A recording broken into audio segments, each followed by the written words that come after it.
soy Florentina Gamarro. Les doy la bienvenida a un nuevo episodio de nuestro podcast semanal. Hoy quiero proponerles retomar una pregunta con la que Lacan abre el escrito de la Dirección de la Cura y los principios de su poder. Y quiero comenzar citando el modo en el que se articula el interrogante. Lacan se pregunta, cito, ¿quién analiza hoy? Que un análisis lleve los rasgos de la persona, del analizado, es cosa de la que se habla como si cayese por su propio peso. Pero quien se interese en los efectos que tendría sobre él la persona del analista, pensaría estar dando pruebas de audacia. Tal es por lo menos el entrecruzamiento que nos recorre ante las expresiones de moda referentes a la contratransferencia, contribuyendo sin duda a enmascarar su impropiedad conceptual.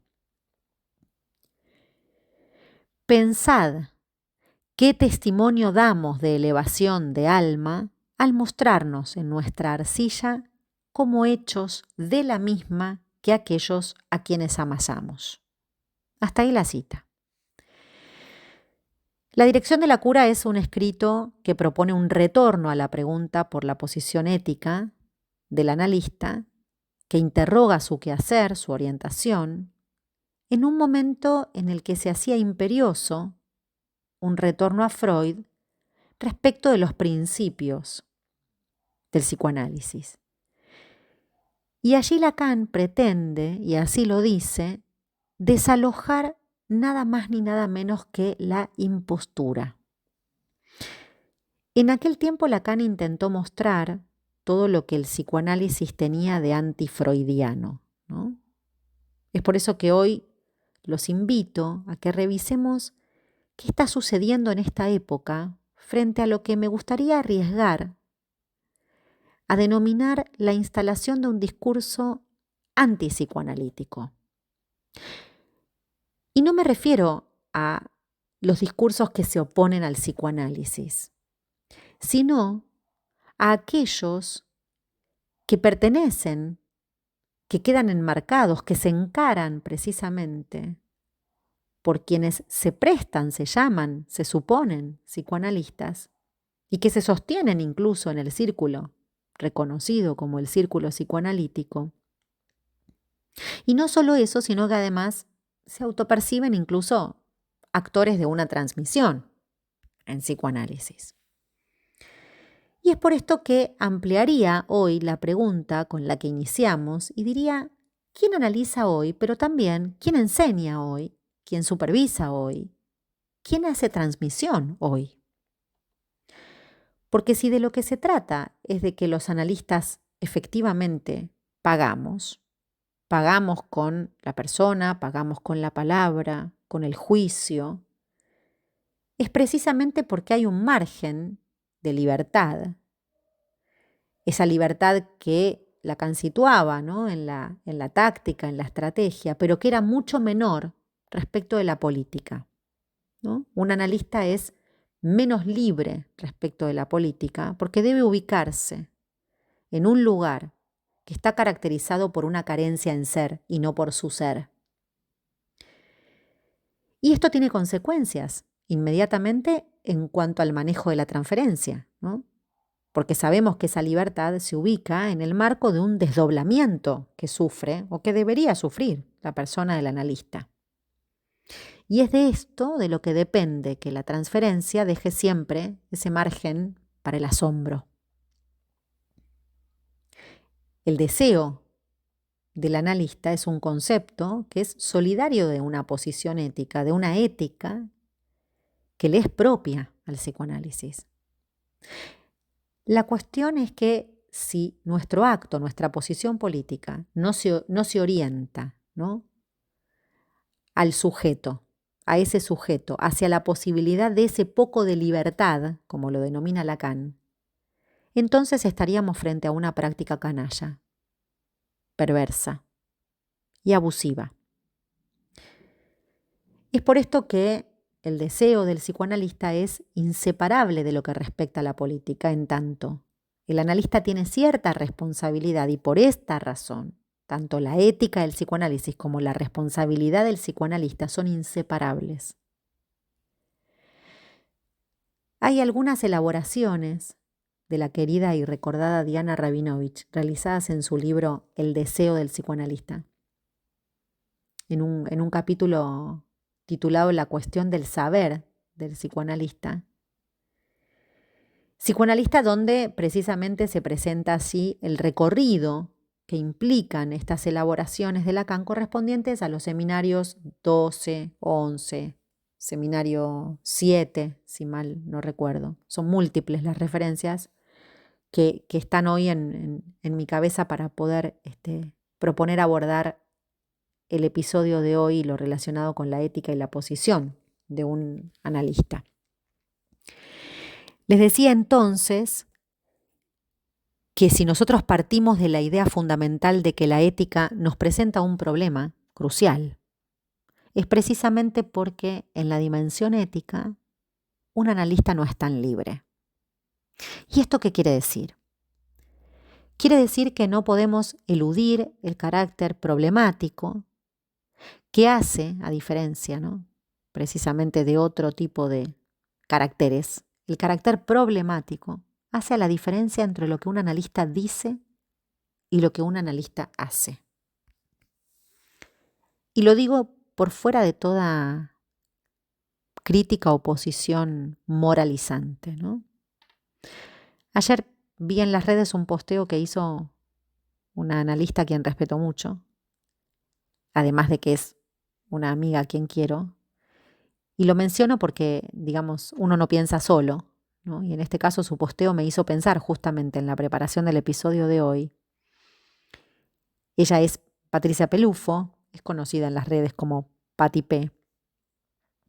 Y ella hacía referencia a unas palabras de una actriz argentina que también era psicóloga, y digo era porque lamentablemente se trata de alguien que decidió hace muy, muy poco tiempo dejar este mundo, que decía que ser buena o mala persona es una decisión ética, ¿no? Se estaba refiriendo específicamente a ciertas cuestiones ligadas a los abusos, pero que su frase es extensiva a lo que quizás podemos pensar hoy. Esos monstruos, decía, los tenemos todos y nosotros decidimos que nos vamos a ir más lejos o más cerca de las oscuridades. Pero alguien que no tiene una ideología elaborada no piensa que está haciendo algo mal.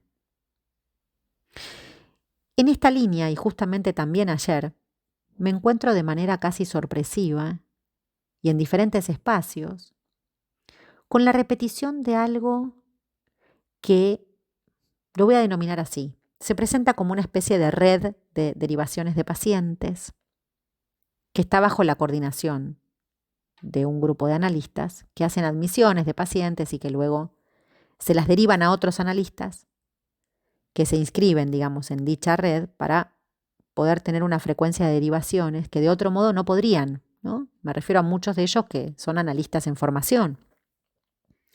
Y también vale aclarar que hay muchas instituciones que lo hacen de este modo, ¿no?, que son instituciones reconocidas y son instituciones que se brindan como los primeros pasos en la formación de los analistas y que todos conocemos y que algunas de ellas son realmente de grandes aportes y muy importantes, incluso para lo que implica ese primer cobijo, ese modo de alojar el primer tiempo de la práctica de un analista en formación. En este punto me refiero a otro tipo de red que funciona de una manera un poco más oscura, podríamos decir, ¿no? Y lo más serio de esto es que muchas veces quienes forman parte, quienes coordinan, quienes organizan esta red de derivaciones, cobran un porcentaje a todos los profesionales por cada paciente que derivan, porcentaje a pagar por mes por cada paciente mientras dure el tratamiento del paciente derivado. Además de hacer un seguimiento con los pacientes, chequeando cómo va ese tratamiento, chequeando si el tratamiento está efectivamente continuando, ¿no? No vaya a ser cosa que quizás el analista que recibió la derivación deje de pagar, Y todo esto, además de dejarme bajo los efectos de la más espantosa consternación y sorpresa, me hizo pensar, me interrogó, me produjo, además de indignación, angustia y enojo, me interrogó. Porque hay ocasiones en las que tal vez tengamos que preguntarnos por qué tantas veces nos encontramos con que el modo en el que algunos psicoanalistas se presentan no coincide con esta posición ética de la que estábamos haciendo mención recién, ¿no? ¿Qué pasa cuando la posición de un analista no coincide con su función en la transmisión? Interrogante que necesitamos, digamos, correr de cualquier apreciación moral, como les decía hace un rato, pero para poder situar la dimensión de su importancia, ¿no? Y problemática. Entonces, el punto es que así, ¿no? Un manejo inapropiado de la transferencia, en este caso la transferencia de saber, puede conducir, entre otras cosas, hacia una identificación, que así como Freud nos advertía y Lacan nos advirtió que esa identificación con el analista no hará más que ubicarlo en una posición amo o en una posición superyoica, esto no deja de jugarse en cualquier otro espacio en donde se ponga en juego el discurso universitario, el discurso del amo, el discurso de cualquier saber. Y que entonces el peligro, el riesgo que corremos es que devengan amos. Y no solo eso, sino que ejerzan un abuso de poder en cualquiera de sus formas. Entonces me interesa retomar estas preguntas que se anclan, se apuntalan en la dirección de la cura, porque considero que esto pone en peligro ese verdadero carácter revolucionario y subversivo de la formulación freudiana del deseo y del sujeto. Y peor aún, lo que se pone en peligro aún más es la ética del psicoanálisis, o mejor dicho, la ética de los analistas. Ahora bien, desde nuestro quehacer, ¿cómo no quedar atrapados? ¿No?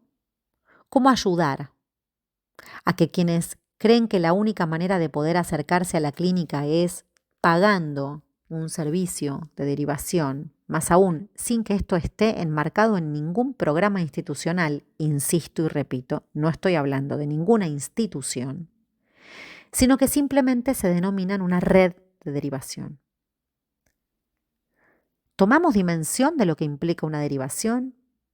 ¿Podemos separar la derivación de una posición ética? Una derivación implica muchísimas cuestiones. No se trata de una cartera de clientes. Una derivación es un acto político. Entonces, eso que en algún momento Lacan llamó docta ignorancia, término tomado de Nicolás de Cusa, y que supone, por un lado, la función del deseo del analista y por otro, algo que es inherente al saber, nos advierte de eso que un analista debe saber ignorar lo que sabe para poder producir, en todo caso, aperturar, en todo caso, eso que propicia el discurso psicoanalítico.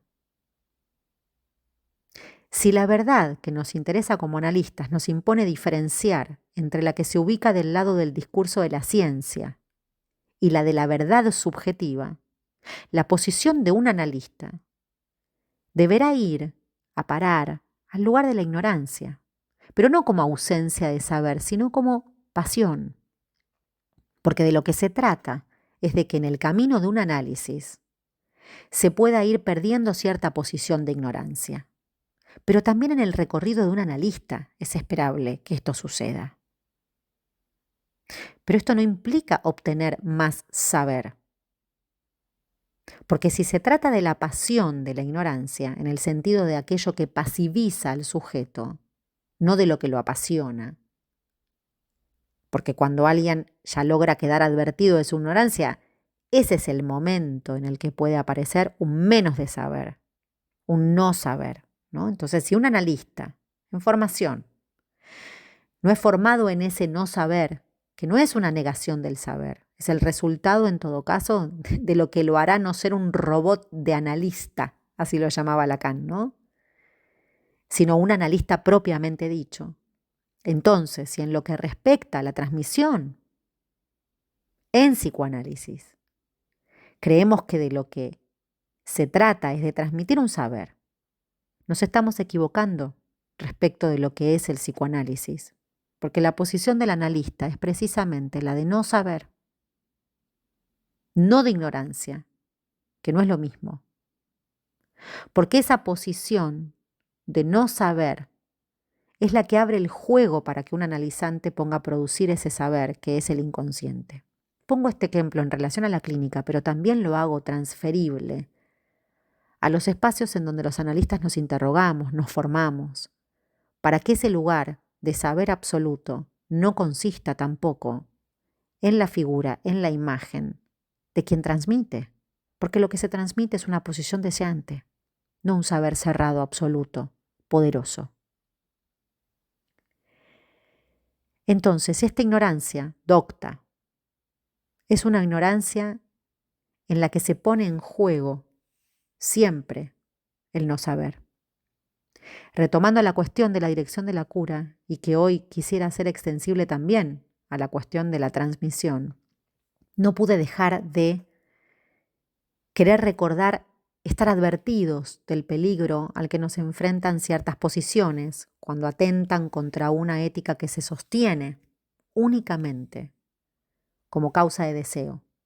Y si el deseo no se sostiene como causa y el saber no puede conmoverse, algo allí nos está indicando que el analista está dejando de pagar o bien está cobrándoselo a otros.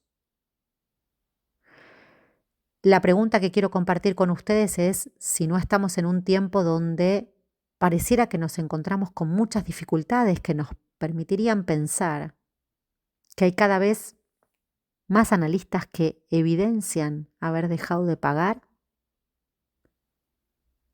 ¿Será tiempo de volver a poner a los analistas en el banquillo? Si en cuanto a la libertad, un analista es menos libre en aquello que domina su táctica y su estrategia, saber, su política, se hace preciso que repensemos cuál es la razón por la cual se hace tan difícil que algunos analistas recuerden que su posición refiere a la carencia en ser y no a la de su consistencia.